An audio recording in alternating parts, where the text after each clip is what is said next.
Welcome back to New World Next Week. I'm James Corbett of corbettreport.com. And I'm James Evan Pilato of MediaMonarchy.com. Taking pesticides away from farmers will be like taking tractors away.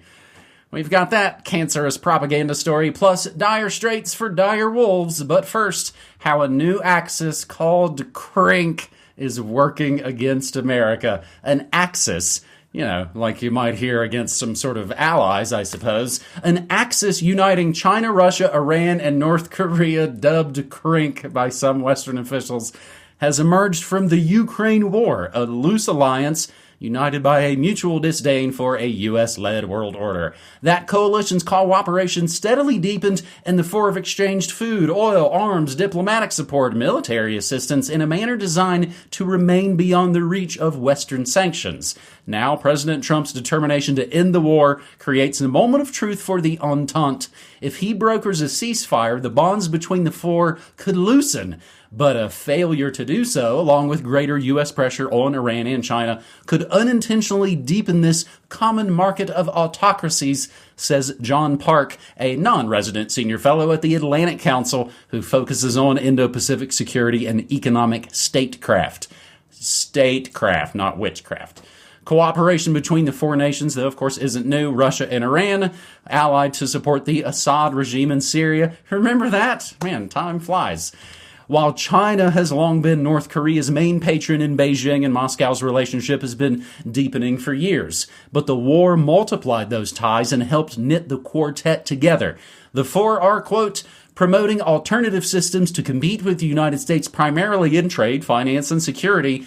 According to a recent assessment by U.S. spy agencies, Russia's need to fuel its war effort has put Moscow at the center of the Entente. It's turned to Chinese firms for goods critical to making the arms it needs in Ukraine. North Korea, meanwhile, itself long under international sanctions, sent huge quantities of munitions as well as more than 12,000 soldiers to help Russia.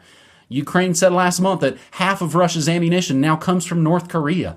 That support has helped Russia largely expel Ukrainian troops from the Kursk region. Lately, Pyongyang engaged diplomatically with Moscow more than it has Beijing.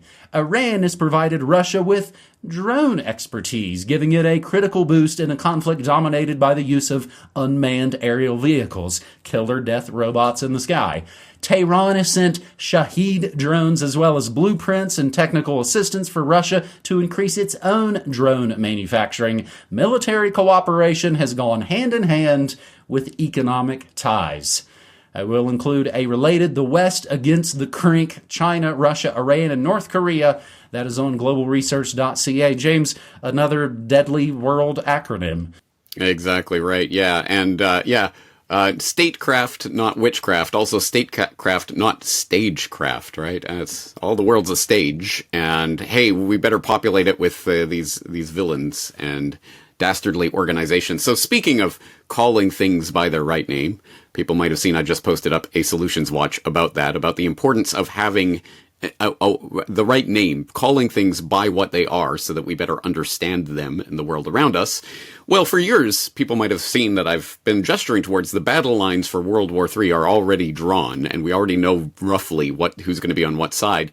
But it's always been difficult to refer to that because, yeah, it's not exactly BRICS. I mean, yes, certainly Russia, China, yeah, but India, maybe South Africa, Brazil, really? Are they really part of that? Some people in the rah BRICS are the saviors side of things have talked about the resistance bloc and things like this, but no, CRINK. Sure, that sounds about right. Yeah, China, Russia, Iran, North Korea. And North Korea really is just a vassal puppet state of China. If China wasn't supporting North Korea, it would be gone in 2 minutes. So yes, those are the boogeymen that are being set up for the coming hot war that we're being prepped for, whether or not it comes and in whatever form it comes. So it is good to have a handy name for it. And why not this CRINK, James Bond villain-esque organization? All you need is Blofeld stroking a cat and talking about $1 million, and it would be complete. Yes, CRINK, just like Spectre, right? So, I don't know. Will this catch on? Will this be a boogeyman to conjure by? Will they be able to get the public all whipped into a frenzy about it? Maybe. But this is an interesting part of the developing story, and it is not this is not a new formulation necessarily. In fact, speaking of global research and Professor Josh Sadowski, he just posted up a sort of flashback to a 2007 article by William Arkin, who was writing about Vigilant Shield '07, a war game scenario that was being run by the Northcom and U.S. Canadian NORAD, that envisioned a battle between America and its enemies, Rubeck, Churia, Birmingham, and Nemazi, as in Russia, China, Iran, and North Korea. So, yes, the CRINK idea has been there in war planning and military operations and war games for decades at this point. So, yes, we see the battle lines being drawn. And further to the point, I've just seen in the past couple of days, and I'll dig up the links and so we can throw them in the show notes. I've seen Ukraine saying that they are seeing more Chinese on the battle lines in Ukraine/Russia in that conflict now, and ringing the alarm bell about the growing military cooperation of China. And we've already heard the stories about North Korean troops, of course, being sent to the Ukrainian front lines. And there was a story that just floated through the news wires again the other day about Indian parts being found increasingly in Russian munitions or jets or something. Anyway, I'll dig up the reference so that people can see that.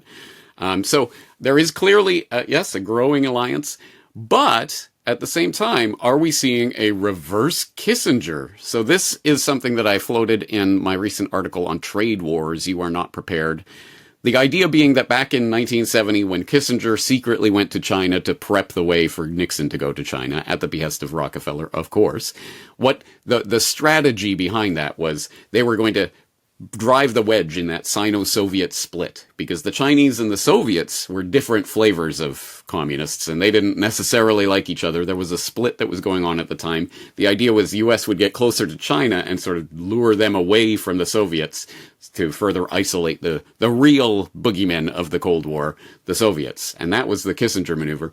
Is Trump, or whatever geopolitical mastermind that's really behind the Trump administration, trying to do a reverse Kissinger, trying to cozy up to Russia to draw them away from China, who is, of course, the real enemy of the new Cold War here in the 21st century? And there's a lot of speculation about that. I'll throw my Trade Wars You Are Not Prepared article in the show notes if people want to read more about that. Make of that what you will, but at any rate, again, whether that's happening or not, or what kind of configuration is going on, we are clearly being prepped for the battle lines for at the very least, Cold War 2.0, which is already underway, if not a World War III hot war scenario. I've had a lot to say about that in the past, so just type World War III in my search engine if you're interested in that. But here we go, guys, and boy, things are certainly heating up at the moment, aren't they? Holy moly, Vigilant Shield. Now, you could definitely type that into the Media Monarchy search engine and find a lot of coverage. War games, drills, exercises being a pretty important part of alternative media research these last 20 years or so. Man, William Arkin really did some amazing work. Was allowed to do some amazing work for the Washington Post back in the day. You might remember among his numerous great articles, When Seeing Isn't Believing. Gentlemen, we've called you together to tell you we've overthrown the U.S. government.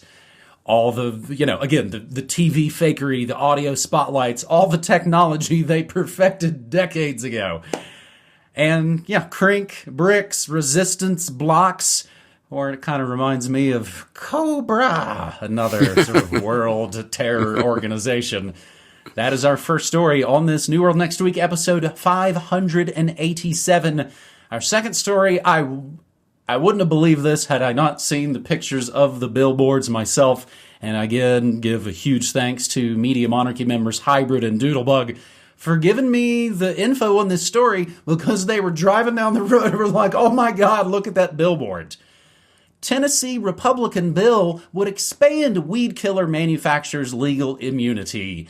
Republican bill would expand weed killer immunity. A Republican-backed bill. The ones that are making America healthy again. That has already passed Tennessee's Senate Judiciary Committee would give pesticide and Roundup companies, such as Bayer, the owner of Roundup, broader protection from lawsuits. Senate bill 527, sponsored by Senator John Stevens of Huntington, Republican of Tennessee, would provide legal immunity to pesticide manufacturers as long as their federally approved label doesn't warn of a disease. Roundup's EPA label doesn't disclose that their product could cause cancer, meaning that under this potential law, the company could not be sued for causing the disease. It wasn't on the label. The measure passed 6-2 with Republican support after farmers in the Tennessee Farm Bureau testified in favor of the bill. The House version of the bill by Republican Representative Rusty Grills of New Bern, slated to be heard today in Tennessee by their House Judiciary Committee.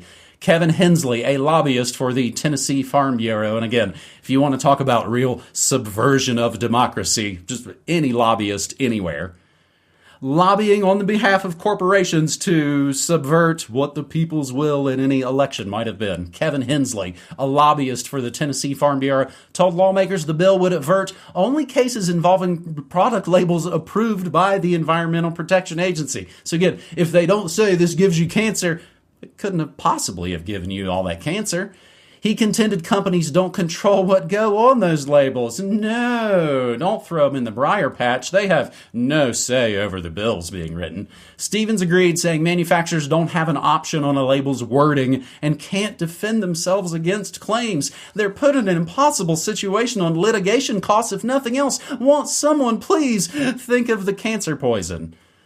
Bayer has also hired the Bivens lobbying group, whose political action committee happened to have given this guy $12,000 in the past 5 years, the fifth most of any donor, according to the Lookout database tracking political spending. And again, they should all just look like NASCAR guys with all the logos of all the people who pay for their beliefs. Smith County farmer George McDonald. I mean, could you get more American than that? Old McDonald's farm says, I love to drink glyphosate. Smith County farmer George McDonald testified that pesticides from modern chemistry allow farmers to till the ground less and control erosion caused by those heavy, awful rains. He also said farmers have to undergo training to apply pesticides and herbicides according to their EPA labels. Again, anything that requires government training's got to be good. McDonald acknowledged he and supporters of the bill are being accused of stripping away people's legal rights, but he added, if we don't have these pesticides, taking them away from farmers will be like taking tractors away from farmers. Oh, the tractors you're illegally not allowed to repair? Opponents of the bill counter that it will remove people's constitutional rights to a jury trial when they are diagnosed with deadly forms of cancer, such as non-Hodgkin's lymphoma. Ding, ding, ding. Winner, winner, cancer dinner. There's the key right there. Opponents of the bill countered it will remove people's constitutional rights to a jury trial when they get cancer, not if they get cancer. And this is, surprise, surprise, a big ol' operation. The same thing in multiple states with little tweaks and changes to all the laws that were all written for them. This is going on, so people watching this. Florida, Georgia, Idaho, Iowa, Mississippi, Missouri, Montana, North Dakota, Oklahoma, Tennessee, and Wyoming. The pro-glyphosate websites are in the style, they're all written this way, takecontrolstate.com. So it's takecontroltennessee.com, takecontrolmissouri.com, but they all redirect to modernAgAlliance.org. The Modern Ag Alliance advocates for U.S. farmers access to crucial crop protection tools for a strong food supply. They're not hiding their supervillainy in their websites called Take Control and the billboards. I've included a link. It's on my website. Control weeds, not Missouri farming. Stand up for glyphosate. TakeControlMissouri.com. If I didn't know better, you would think this is a satire. This would be something great for, the food freedom folks to make a satire about, to be like, they'd never do that. Would they? Would they? There's the billboard, James. Yeah. This is something I've noticed before. You can't even satirize this stuff because it's beyond the satire. Like you could, it's crazy. Stand up for glyphosate. For people who do not understand just how ridiculous that idea is, and that anyone in the general public should be, stand up for glyphosate. Poor Monsanto / Bayer. Oh no. For people who don't know about the history of this, may I recommend my book, Reportage Essays on the New World Order, where I have a lengthy and I think well-researched essay on biotech billionaires and the GMO doomsday, because that essay in particular talks about, amongst other things, glyphosate in particular, the most used agrochemical in history, which is no small feat considering it was only introduced in 1974, but by 2016 had become the most used agrochemical in history. And oh yeah, carcinogenic, has all these toxic properties, etc. I go through all the history of that, and of course, what has come along to replace glyphosate as now the currently most used agrochemical is not glyphosate anymore. It's 2,4-D, which is also neurotoxic, carcinogenic, endocrine disruptor. Yay, wonderful. But anyway, and yeah, exactly as you point out, yeah, oh no, don't throw us in the briar patch. Oh, it'll have to be on the EPA label, but we have no control over what the EPA... Oh, right. Of course they do. And that's another thing that I discuss, is the revolving door between previously Monsanto, now Bayer, and the EPA, and all of the various people who have basically been going through that revolving door of, I'm in Bayer, no, now I'm in the EPA, etc. It's a long and storied history, which I try to detail in that essay. But yeah, I would hope that people in our audience at least have some inkling of that story, because the idea, yeah, stand up for glyphosate. You know, as you say, I'm glad at the very least, zero subtlety here. Absolutely nothing subtle about this. They are outright saying it. Yeah, take control. We're going to take control of Missouri. We're going to take control of Tennessee. Yeah, wonderful. Anyway, you'll forgive me. I'm not standing up for glyphosate. I am standing against glyphosate, and I have a lot of reasons for that. And once again, it's detailed here in my book. Yeah, stand up against cancer causes, not just supporting the giant industry funded and paid for by the causers of cancer. I mean, James, what does it say when basically people who would have, again, maybe a decade or so ago, been with us in Portland, Oregon, when we said, hey, can we just label what's on the foods if you put, genetically modified ingredient? No, it'll cost too much. We couldn't possibly. Pearl clutching. You have people that would have been involved in environmental movements now causing ecological disasters, messing up these Tesla dealerships, mad that someone pointed out fraud in government. It's bonkers ridiculous. I mean, we had giant protests here all over America over the weekend. Hands off my government welfare. People begging for, no, don't take the state away from me. And yes, I'm wearing my American flag Arctic Monkeys shirt on purpose.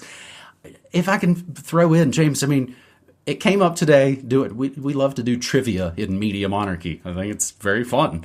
And it can give you answers to what was going on in the world. One of the questions was, what cigarettes did Ricky and Lucy, I love Lucy, what did they sell on commercials? Everybody rattled off all of it. Oh, Chesterfield or Lucky Strikes or all those things. The answer, Philip Morris. It's like, oh, that's the company that makes cigarettes. And guess what? That company doesn't exist anymore because the name is Altria. Because whether it's Clear Channel or Monsanto, once they know the name is dirt, they got to get rid of that. Blackwater what? So they still what? make all the cigarettes, make all the stuff. What? Blackwater what? Yeah. I forgot that one. Exactly. Yeah. They'll just remove the name and you won't even know it even exists. You won't even have the ability to wrong think. The other note I was going to make, James, this is why things like Saturday Night Live aren't funny.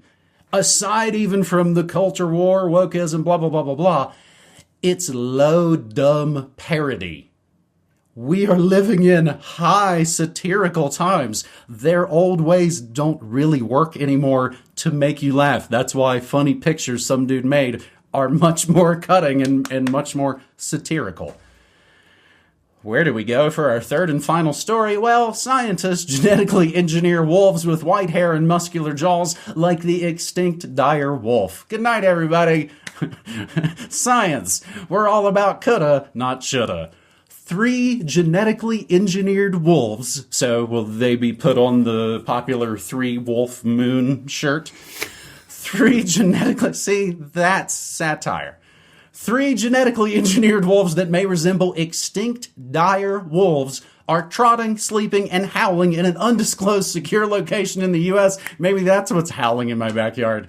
according to the company that aims to bring back the lost species. This sounds like a good idea. It's not even Halloween.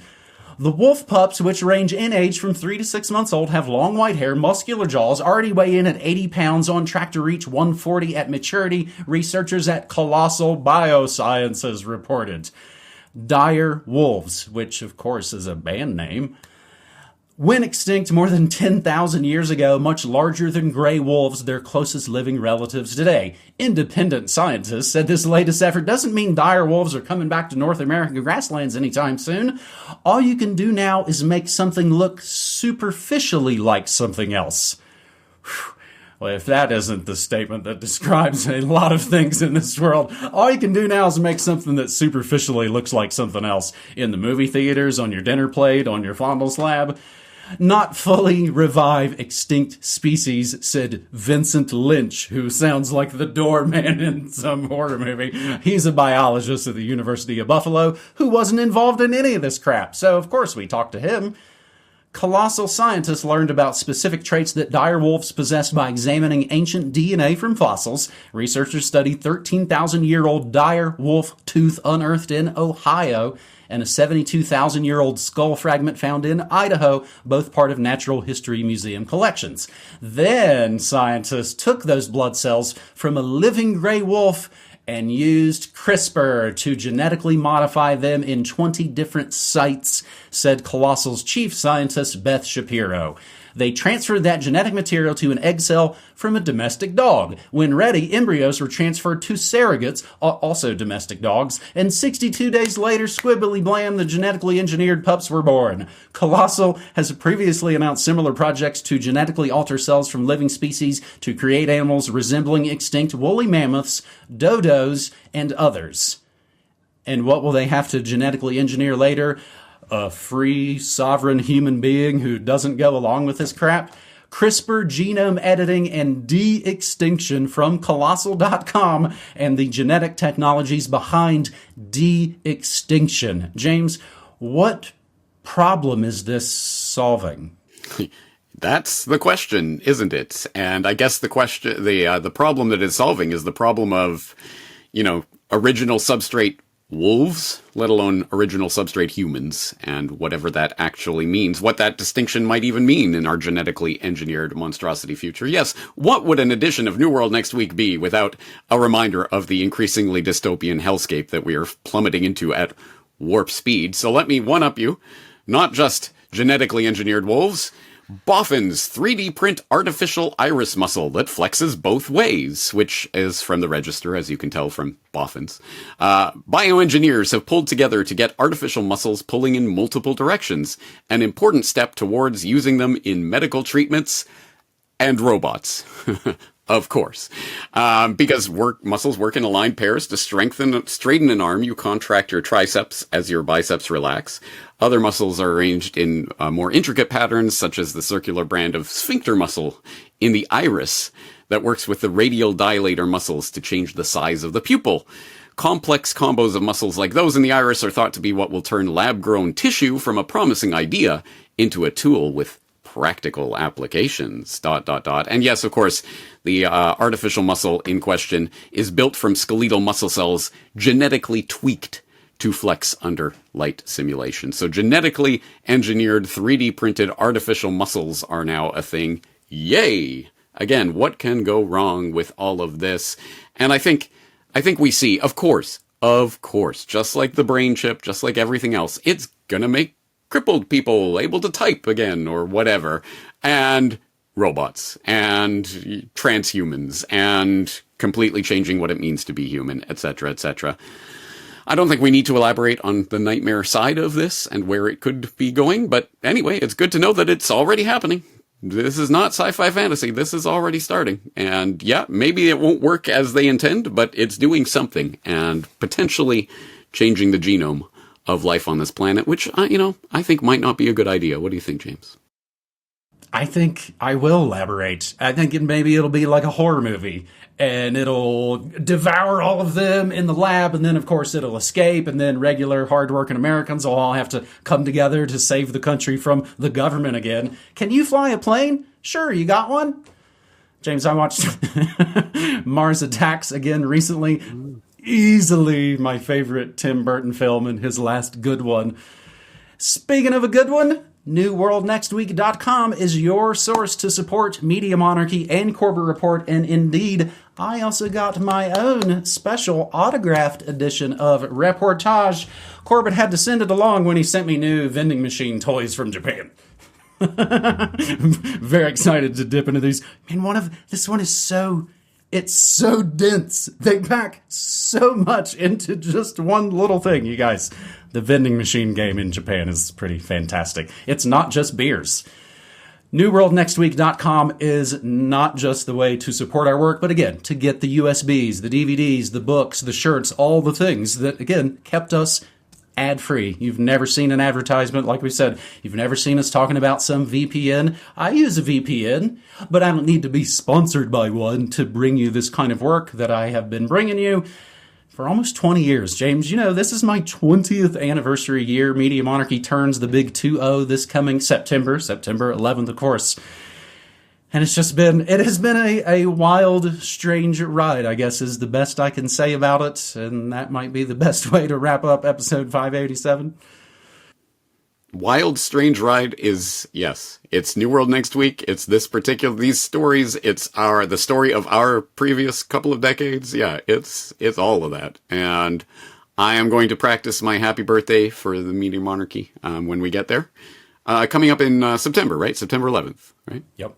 Okay, cool. Yeah, I mean, I'm looking forward to it. I've told the story, back in the day, I went online on September 11th, 2005, MediaMonarchy.blogspot.com. I wasn't actually sure what it really was going to be initially. I just started to kind of post news stories through a musical lens. My idea was, I can talk about paranormal, parapolitical news with a musical bent. I think I've been doing that now for the last 20 years, James. Yes. Not on Blogspot anymore, though. Yeah. Wild, crazy ride. I've been honored to be a part of that ride with you for the past 16 years, however long we've been doing this now, but hopefully many more years to come. Anyway, I think we'll leave it there. James, thank you as always. Thanks so much, buddy. Take care.